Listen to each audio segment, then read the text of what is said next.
Ito ang ating Module 1 para sa ating subject na komunikasyon at pananaliksik sa wika at kultura. Unahin natin ang paksa bilang isa. Magsimula tayo sa definisyon. Okay? Ang ating unang aalamin na definisyon ay ang komunikasyon. Ang sabi dito, kapag naririnig mo ang salitang komunikasyon, ano ang pumapasok sa iyong isipan? Ang pagtango kaya, pagkindat, pag-iling, mga nakadikit na babala sa mga poste, mga billboard? Komunikasyon ba ang mga ito? Alamin sa mga sumusunod na talakay. Okay? Ano ng komunikasyon? So, alamin natin. Ang salitang komunikasyon daw ay nanggaling sa salitang Latin na communicatus. Galing ha? Na nangangahulugang ibinahagi. Sa madaling salita, ang komunikasyon ay isang paraan ng pagbabahagi o pagbibigay mensahe. Daniyan, pagbabahagi o pagbibigay mensahe o ideya at nararamdaman ng isang tao. So meron tayong ibinabahagi o binibigyang mensahe o ideya at hindi lang mensahe o ideya, maging ang nararamdaman daw ng isang tao. Yun ay komunikasyon. Okay? So, alamin natin ang proseso at elemento ng komunikasyon.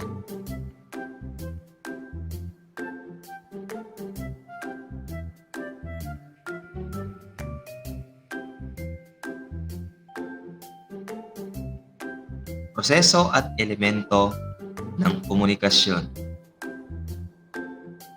Meron tayong 5 elemento at proseso ng komunikasyon. Meron tayong nagpadala, meron tayong mensahe, medium, tagatanggap, at reaksyon. Okay?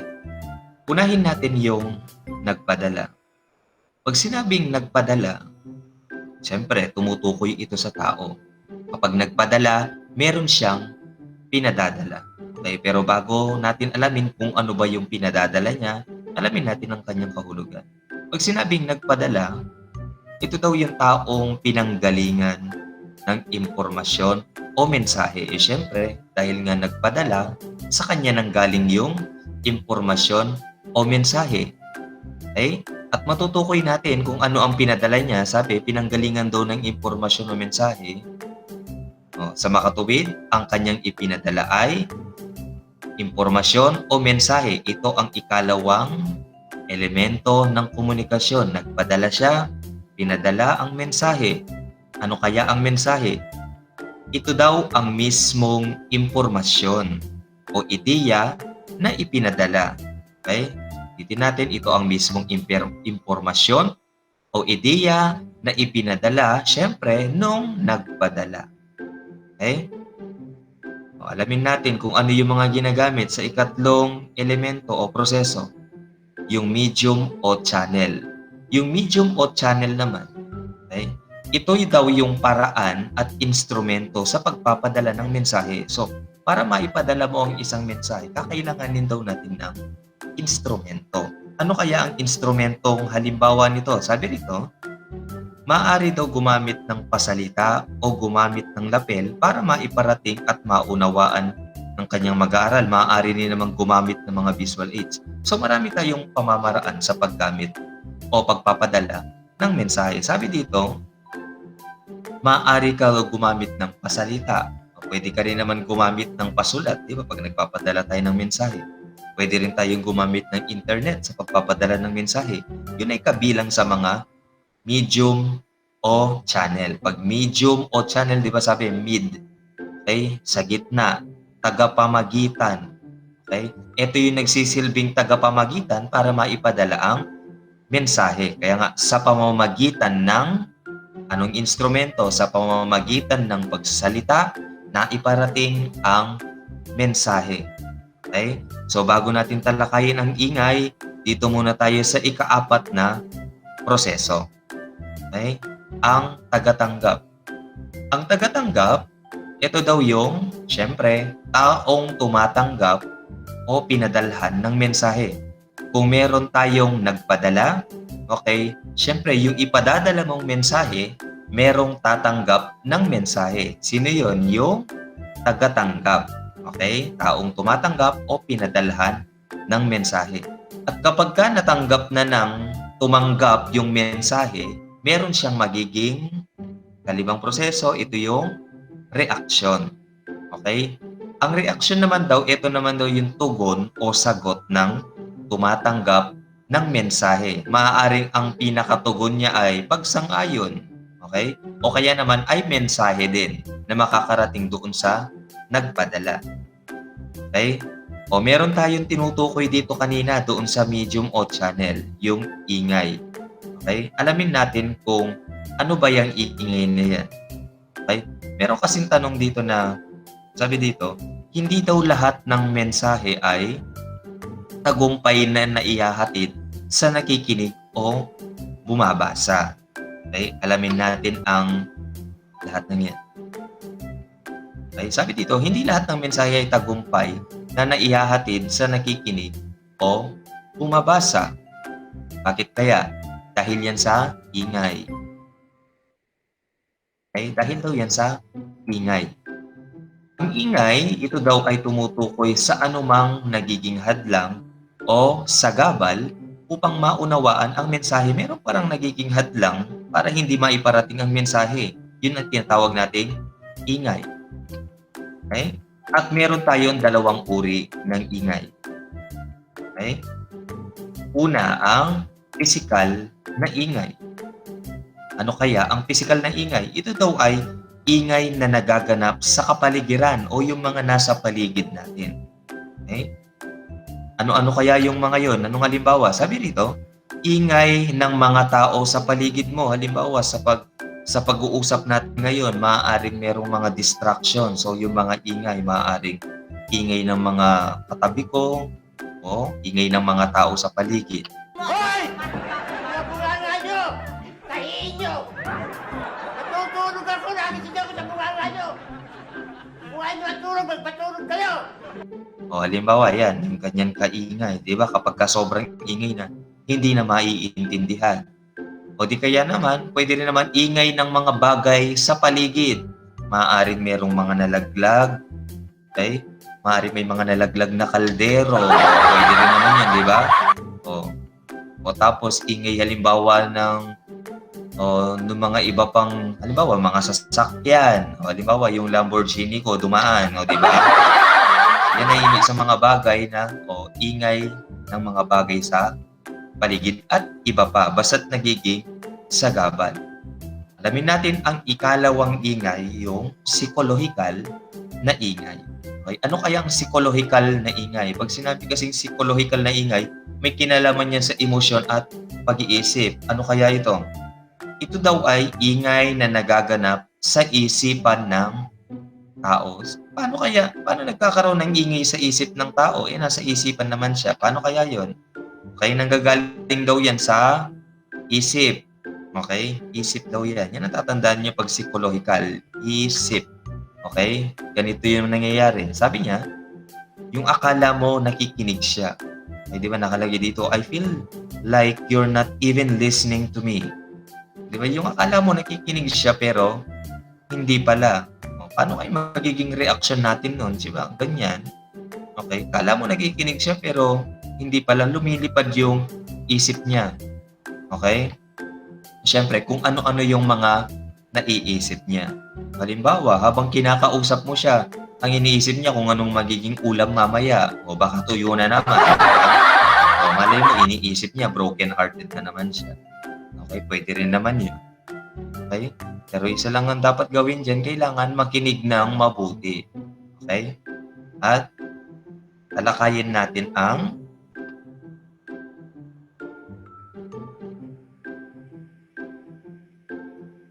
naman natin ngayon ang iba't ibang modelo ng komunikasyon. Meron tayong 5. Modelo ni F.E. Dance, ni Aristotle, Shannon at Weaver, Berlo at saka si Wilbur Schramm. Okay? Alamin natin isa-isa kung ano ang mga yan.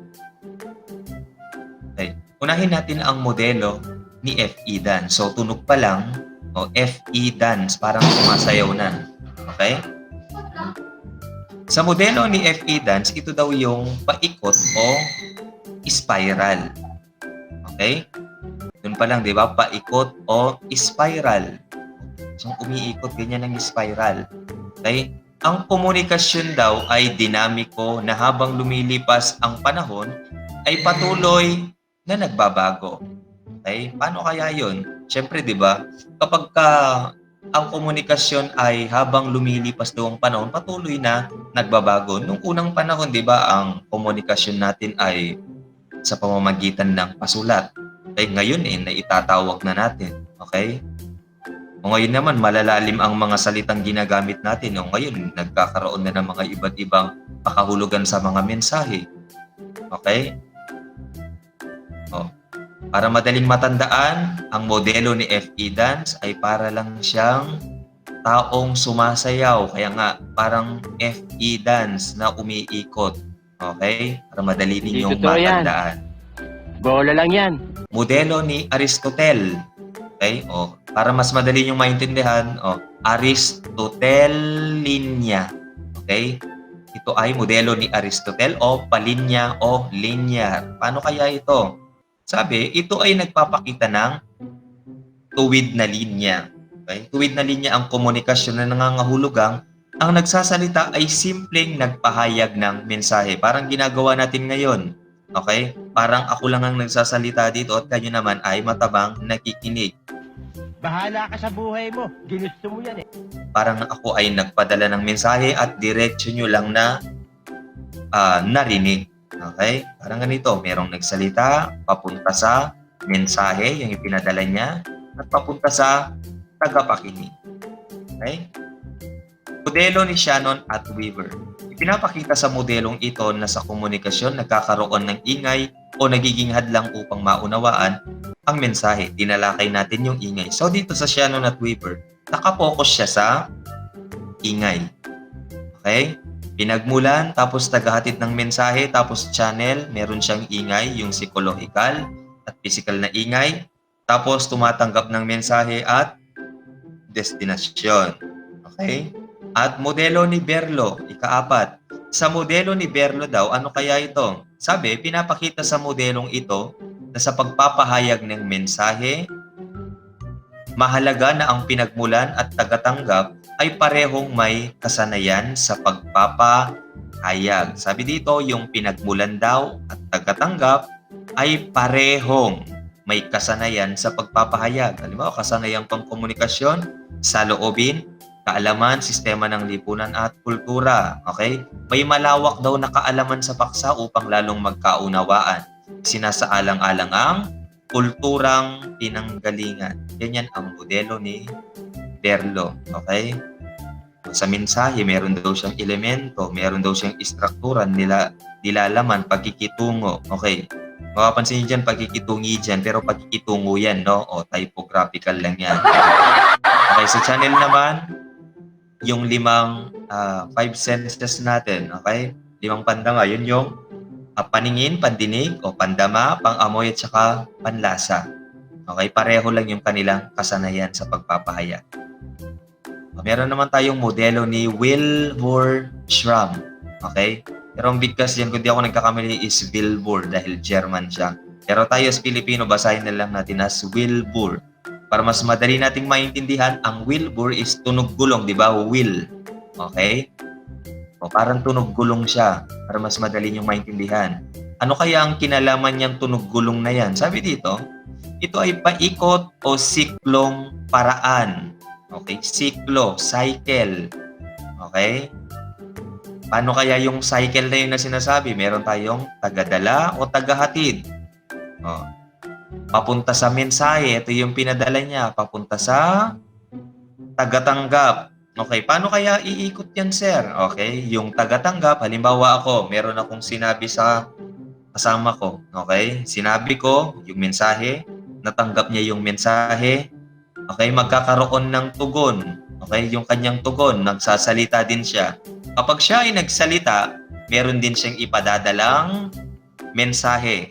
Yung ipadadala niyang mensahe ay papunta doon sa dating tagadala na siya na ngayon ang magiging tagatanggap. Kaya nagpapaikot-ikot lang. Kaya nga siklong paraan o parang gulong. Okay? O, yan ang ating talakayan. Okay? Dito sa ating module 1. Okay? At magpapatuloy pa natin ang ating talakayan. Meron daw tayong dalawang uri ng komunikasyon. Okay? Yung verbal at di-verbal. Napakadaling maunawaan yun. Pag sinabing verbal, okay, ikaw daw ay gumagamit ng wika, pasalita man o pasulat. Gumagamit ka ng mga salita. Gaya ng ginagawa ko ngayon. Ipinapahatid ko ang komunikasyon natin sa pamamagitan ng salita. Okay? Salita. Basta gumamit ka ng salita kahit nakasulat yan. Yan ay verbal. Okay? Ano naman kaya yung di-verbal? Okay? So, kabaliktaran lang siya ng verbal. Kung ang verbal ay gumagamit ng salita, ang di-verbal naman ay hindi gumagamit ng salita. Eh, sir, paano nagkakaroon ng komunikasyon kung hindi tayo gagamit ng salita? Okay, paano kaya yun, sir? Okay, magbibigay ako ng halimbawa, galaw ng katawan. Okay? O kapag kilos o galaw ng katawan, anumang bahagi ng katawan mo, okay, kapag yan ay nagbigay ng mensahe sa'yo, yan ay kinesika. Okay? Galaw ng katawan, kinesika. Ano-ano kaya yung mga iba't ibang uri ng galaw ng katawan? O, sa expression ng muka. Nagbabago kasi ang expression ng muka natin. Okay? Halimbawa, malalaman mo kasi kung malungkot ka naman kapag sa expression ng muka.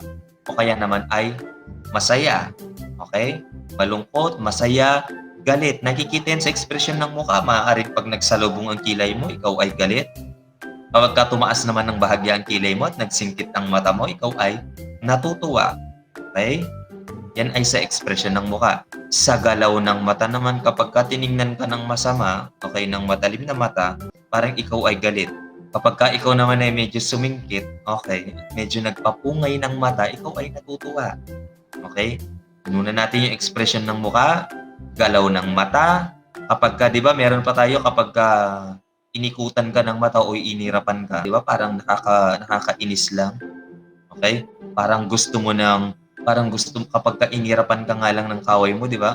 Gumanon sa'yo, parang gusto mo ng Barinig kita sa mukha eh. parilig, di ba? Masunod, yung kumpas. Yung ginawa ko kanina, di ba? Kumpas yan. Kumpas yan. Okay? Meron tayong iba't ibang uri ng kahulugan pagdating dito. Pag sinabi mong ganyan is stop, di ba? Sinabi mong ganyan, wala. Okay? O, minsan sinabi mo, isa, dalawa, o tatlo. Lahat ito may kahulugan. Okay sign, panturok, okay? O, minsan ito, tingin na, ginagawa, pangulangot daw, di ba? Basta nasa kumpas siya. Okay? Okay, dito tayo sa proxemica. Pag sinabing proxemica, ito daw ay pag-aaral ng komunikasyon gamit ang espasyo o distansya. Okay? Kapag kasi ng espasyo o distansya, di ba? Halimbawa, pumunta ka o sumakay ka ng jeep. Okay? Sa ang pangyari, meron ka nakita doon na nakasakay, dalawa. Magkadikit sila. Isang babae, isang lalaki, magkadikit o magkatabi. O tapos yung babae, nakasandal sa balikat ng lalaki. Ano kaya ang iisipin natin? Sila ay mag-boyfriend. Pwede rin. O magkakilala. Okay? Di mo naman iisipin na mag-boyfriend yan kundi sila magkadikit. Di ba? Halimbawa, magkalayo sila. Ibig sabihin, hindi sila magkakilala. Okay, parang ganun yun. Yun nga lang makita mo, may naglalakad sa kalye, di ba? Tapos, holding hands while walking, pasway-sway pa, di ba? O, isipin mo na sila ay magkakilala dahil sa kanilang pagkakadikit. Okay? Kung magkahiwalay sila, automatic, hindi naman sila magkakilala. Okay? Ikatlo, meron tayong pandama o panghawak. Okay? Makahulugan daw ng pandama o panghawak. Pero dito sa module ninyo, sinasabi dito, napaka-primitibong anyo ng komunikasyon. Paano kaya nagiging primitibong anyo ng komunikasyon? Ito ay makahulugan. Halimbawa, naglalakad ngayon yung isang lalaki dyan sa kalye. Okay? Tapos ikaw pasunod ka. Kapag binatukan mo yun, okay, hinampas mo dito sa likuran o sa bato, okay, Ibig sabihin magagalit yun, hindi naman manhid yun. Pag binatukan mo ng gano'n, 'di ba, suntukan na yun kadalasan, 'di ba? O meron pa, kapagka umiiyak ang kaibigan mo, okey. Tapos ang gagawin mo para pakalmahin siya, 'di ba kadalasan ang ginagawa natin is hinihimas natin sa likuran o tinatapik-tapik natin yung kanyang likuran, okey, bilang pagpapakalma sa kanya, okey? Napakamakahulugan pa rin nun, okey, ng pandama o paghawak. O, 'di ba kapagka nagpapatulog tayo ng bata, tatapikin lang natin yun sa may bandang hita niya, makakatulog na yan. Makahulugan pa rin yun, okey? Oh. Dito tayo sa para-language. Ang sabi, ito daw ay tumutukoy sa tono ng tinig, pagtaas at pagbaba, pagbigkas ng mga salita, o bilis ng pagsasalita. Okay, makahulugan din ng tono ng tinig. Halimbawa, kapag sinigawan mo siya, no? Halimbawa, si nanay, paggising mo sa umaga, "Hoy, bumangon ka nga dyan!" Okay, siya ay nagagalit na. Pero kapag gagawin mo naman siyang mahinahon, kapag halimbawa, broken-hearted ang kaibigan mo. Okay, tapos sasabihin mo, "Yan kasi, hindi ka na natuto." Oh, siyempre, ikaw na kaibigan ay para kang galit. Pero magiging iba ang kahulugan niya kapag pinakalma mo ang tono ng tinig mo, binagalan mo, at ibinaba mo yung tono niya. Paano kaya nagiging ibang kahulugan? Di ba sinabi ko kanina, "Oh, yan kasi, hindi ka na natuto." Di ba ganon kapag galit? Paano kaya kapag hindi galit? "Ikaw naman kasi, hindi ka na natuto. Hindi ka nakikinig sa akin." Okay, ganun ay isang halimbawa ng tono ng tinig, okay? Sa pamamagitan ng tono ng tinig ay nalalaman natin ang kahulugan nito. Maging sa bilis ng pagsasalita, 'di ba nalalaman mo minsan kapag siya ay nagsisinungaling. Sobrang bilis siya magsalita, explain siya ng explain, paliwanag siya ng paliwanag. Nalalaman mo na nagsisinungaling siya. Meron naman mabagal magsalita, nagiging maingat. Okay? O dito tayo sa ikalima, yung katahimikan. "Sir, paano nagkakaroon ng komunikasyon tahimik nga, hindi na nga nagsasalita? Wala na ngang ginagawa." Okay, sabi, ang pagtahimik o hindi pag-imik ay nagbibigay ng oras o pagkakataon sa tagapagsalita na makapag-isip o bumuo at mag-organisa ng kanyang sasabihin. Maaaring kapag ikaw ay tumahimik, pwedeng ikaw ay merong pinaghahandaan na sabihin. Halimbawa, sinabi niya, "Tahimik naman nito. Siguradong iniisip nito yung sasabihin niya." Pwedeng ganun, okay? Halimbawa naman, pag nag-away kayo ng boyfriend mo, okay? Tapos hinuhuli mo siya. Sasabihin ng babae, okay? "Ayan, hindi ka makapagsalita, no? Tahimik ka. Kasi totoo yung nalaman ko." Di ba? Wala na nga sinabi yung boyfriend, di ba? O, tumahimik lang siya, pero ang sabi ni GF, oh, silence means yes. Ibig sabihin may ginawang mali daw. O yun ay isang halimbawa ng katahimikan. O di kaya naman ay nagkikimkim ng kanyang galit kapag kaya na ay tumahimik na. At anumang oras ay biglang sasabog para magalit. Okay? O, meron tayo dito yung ika-6, yung pinakahuli. Ang kapaligiran. "Sir, paano nagkakaroon ng komunikasyon sa kapaligiran?" Sabi rito, ang pagdarausan o lugar na gagamitin sa anumang pulong, komperensya, seminar at iba pa ay tumutukoy sa kapaligiran. Para mas maunawaan natin, halimbawa, ikaw ay dinala sa isang madilim na lugar. Okay? Madilim na lugar, walang katao-tao. Okay? Tanging kayo lang ang nandoon. Hindi ka ba matatakot? Siyempre matatakot ka. Ibig sabihin, yung lugar pa lang ay makahulugan. O kaya naman, ikaw ay dinala sa isang kwarto, madilim. Pagbukas ng ilaw, merong mga lobo, merong mga cake. Okay? Ano ngayon ang papasok sa isip mo? Nakahulugan nun. Ibig sabihin, merong selebrasyon. Okay? O, halimbawa, merong cake, may mga lobo, hindi mo naman iisipin na yan ay merong mga orasyon na gagawin para merong kang kulamin. Hindi naman, no? Ibig sabihin, parang yan ay merong isang espesyal na okasyon, selebrasyon, maaaring kaarawan, ganun. Okay? At dito tayo sa pinakahuling part ng ating Module 1, ang konsiderasyon sa mabisang komunikasyon, ang etnografiya ng komunikasyon ni Del Hines. Okay? Dito daw, meron siyang acronym na binuo. yung acronym na speaking. O, acronym pa lang, di ba? Speaking, pang komunikasyon na. Okay? Ano kaya itong speaking na to? Unahin natin. Ito daw yung setting. Okay? Pag sinabing setting, ito daw, kung saan daw pook o lugar ng pag-uusap o ugnayan ng mga tao. Halimbawa, ang pag-uusap nila ay nangyari sa, halimbawa, dito sa eskwelahan. Ay basta't kahit anong lugar. Yan ang setting. Okay? Participants. Okay? Ito naman yung mga tao, kalahok, tumutukoy sa sino o sumasagot sa tanong na sino. Sino-sino daw ang mga kalahok sa pag-uusap o sa pakikipagtalastasan. So, setting ay lugar, participants kung sino-sino yung mga nandoon. Okay? Ano naman kaya yung ends? 'Di ba? Ends. 'Di ba? Maintindihan natin is dulo. Siyempre, kapag ka sa dulo, malalaman mo kung ano yung layunin o kaya yung mensahe ng pag-uusap na yon. Okay? Ends. Para kang nanood ng movie, di ba? The end kanya. Tatanungin ka, ano ngayon ang natutunan mo? Ano ngayon yung layunin ng pelikulang na napanood mo? Na nais ipahatid sa'yo? Ganito natin siya ikukonsidera. Okay? Ends. Ano ang pakay o layunin ng pag-uusap? Okay? O yan, halimbawa, ang layunin ng pag-uusap nyo ay bumuo ng isang alyansa. O parang ganon. Okay? O dito tayo sa act sequence.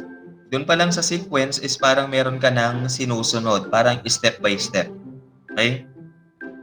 Kung paano daw ang takbo ng usapan. Kung halimbawa, ang takbo ng usapan ninyo kung meron kayong programa na sinusunod o tanging yung leader lang ang magsasalita, pwedeng ganon. Okay? Act sequence. So, settings, lugar, participant kung sino-sino, ends kung ano ang layunin ng pag-uusap, act sequence kung papaano ang daloy o takbo ng usapan. Okay? Doon tayo sa keys. Ano ang tono ng pag-uusap? Okay? Pwede yan na pabiro, pwede ba yan na seryoso? Okay? Halimbawa, nagkaroon kayo ng talakayan ng mga groupmates mo sa research. Okay, natural, ang magiging ano ninyo is magiging parang semi-formal. Okay? Pwedeng may halong pabiro. Okay? O nasa sa inyo naman kung yan ay pagiging formal at seryoso sa paggawa ng inyong thesis. Pwede rin naman. Yun ay tinatawag naman natin keys. Okay? O keys, parang susi siya, di ba? Kung ano ang tono ng pag-uusap, formal o di formal.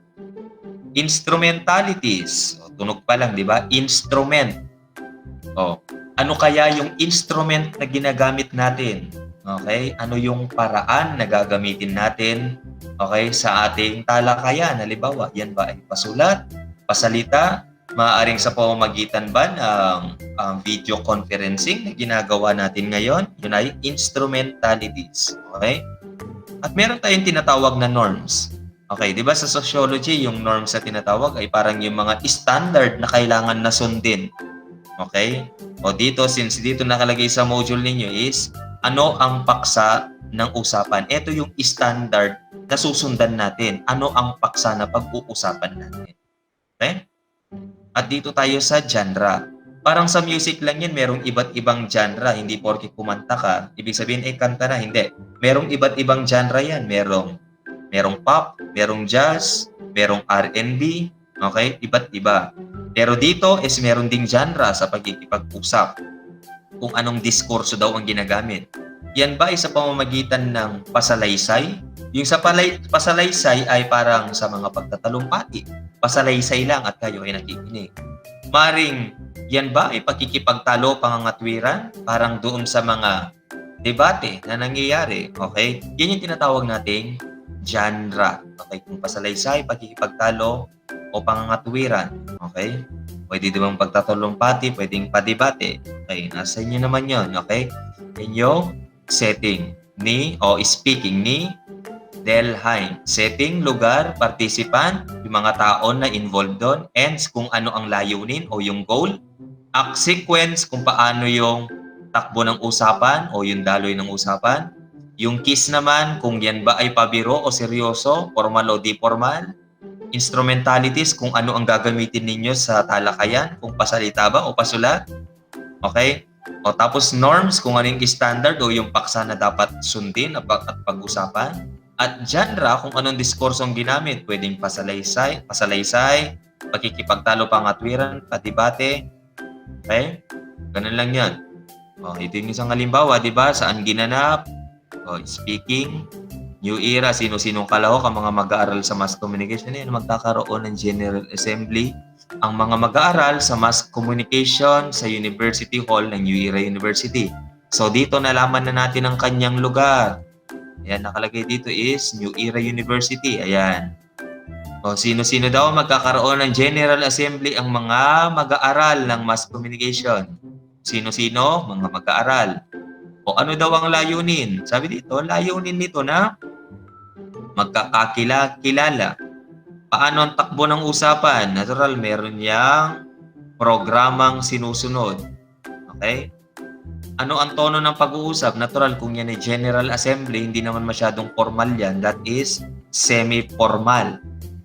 Okay? Anong channel ang ginamit? Natural, hindi naman kayo pwedeng mag-sign language na lang doon. Yan ay pasalita. Ano ang paksa? Ay, ito ay ukol sa pagbuo ng proyekto. Ito yung norms. Okay? Ano ang diskursong ginamit? Natural, yan ay pasalaysay.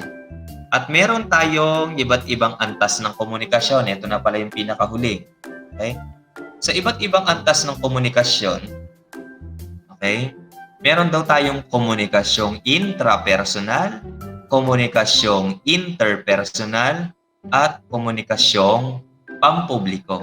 Alamin natin ang kahulugan ng tatlo at pagkakaiba.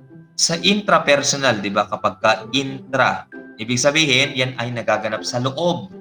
Okay? Kaninong loob kaya yan? Okay? Sabi rito, ito daw ay komunikasyong nagaganap sa isip ng tao. Sir, parang narinig ko yan kanina doon sa ingay. Okay, huwag kayo malilito. O, yun ay ingay na nagaganap sa isip ng tao, psychological na ingay yon. Pero dito ay komunikasyon na nagaganap sa isip ng tao. Komunikasyong nagaganap sa isip ng tao, paano yan? May pagkakataon kasi na kinakausap mong sarili mo, di ba? Halimbawa dito, konsepto ng panloob ng pagkikipagkomunikasyon, pagpaplano ng komunikasyon, pagpipigil, pag-unawa, pakikinig at ibang elemento na nagsisilbing pundasyon ng lahat ng interaksyon na nagaganap sa komunikasyon. Haba naman. Okay. Sabi dito, ang ginagampanan ng utak sa pagpoproseso at pagbibigay ng interpretasyon sa impormasyong natatanggap ay sinusuri bilang isang tungkulin ng utak. Okay, may pagkakataon kasi na sabi dito, halimbawa, may ibibigay rito ang tunggalin ng tao laban sa kanyang sarili gaya ng pagpapasya. Minsan sasabihin mo, pupunta ba ako o hindi? Sasagutin ko na ba siya o hindi? Sasapakin ko na ba siya o hindi? Di ba? Pag nagdadalawang isip ka, yan ay komunikasyong intrapersonal. Ikaw lang ang involved yan at sa isipan mo nagaganap. Okay? Ano kaya ang interpersonal naman? Okay? Parang narinig mo ang international. Ibig sabihin pangkalahatan, panlabas. Okay? Sabi rito, interpersonal, tumutukoy daw sa pakikipagkomunikasyon sa iba. Okay? Sa ibang tao. Nangyayari daw ito sa pagitan ng dalawang tao o maliit na grupo. Halimbawa, pag tayo ay nag-uusap lang, yun ay interpersonal na komunikasyon. Okay? Pakadaling unawain yan. Interpersonal na komunikasyon, may mga tungkulin yan. Pagkuha ng impormasyon, natural. Pag tayo nag-uusap, merong pinagkukuha ng impormasyon. Pag-unawa sa kabuoang nilalaman ng sinasabi ng isang tao. Okay? Pagpapatatag ng pagkakakilanlan, pagkikipag-ugnayan o pakikisalamuha. O yan yung mga tungkulin na ginaganap ng interpersonal. Basta intrapersonal, sa isipan ng tao. Pag interpersonal, sa ibang tao. Okay? Dito naman, sa komunikasyong pampubliko. Madaling maunawaan ito. Okay, para ka lang nag-post ng public post mo sa Facebook. Okay? Sabi dito, komunikasyong pampubliko ay hindi lamang sa pagtatalumpati. Alam mo, pag ikaw ay nagtatalumpati, di ba, napakadaming nakikinig. Para kang nasa publiko. Okay? Halimbawa naman, yung mga politiko. Okay? Pag sila ay nagsalita sa harapan ng maraming tao, yun ay komunikasyong pampubliko dahil maraming nakikinig sa kanila. Pag maraming involved sa usapin, yan ay komunikasyong pampubliko. Ito rin daw ay sumasaklaw sa relasyong pampubliko. Okay? O basta maraming tao, sobrang daming tao nakikinig. Nag-post ka sa Facebook, yan ay nakapublic. Okay? Maraming nag-comment, nag-simpatya, nag-like. Okay? Yan ay komunikasyong pampubliko. Okay? At dyan nagtatapos ang ating talakayan sa ating Module 1.